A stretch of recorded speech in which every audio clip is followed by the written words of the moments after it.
या न्यूज बुलेटिनचे सहप्रायोजक आहेत गोकुळ.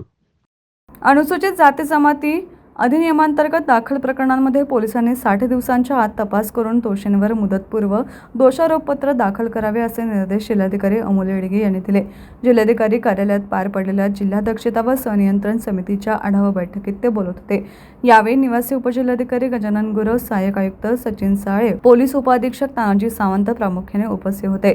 जिल्हाधिकारी म्हणाले, अत्याचारग्रस्तांची संख्या एखाद्या महिन्यातच अचानक का वाढते आहे याचे अवलोकन व्हावे. त्याचबरोबर दाखल प्रकरणांचा त्वरित निपटारा करण्यात यावा. अशासकीय सदस्यांनी निकषांची पूर्तता करणाऱ्या पीडितांना तसेच त्यांच्या वारसदारांना शासकीय नोकरीच्या अनुषंगाने परिपूर्ण असे मार्गदर्शन करावे, अशा सूचनाही त्यांनी बैठकीत दिल्या.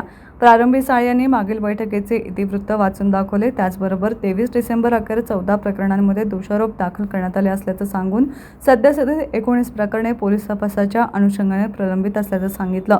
या बैठकीसाठी सुरेखा डवर, जिल्हा विधी सेवा प्राधिकरणाचे अभिजित खोत, अशासकीय सदस्य सर्वश्री शहाजी गायकवाड, संजय कांबळे, संतोष तोडकर, श्रीमती लता राजपूत, LCBचे निवृत्ती माळी आदी उपस्थित होते.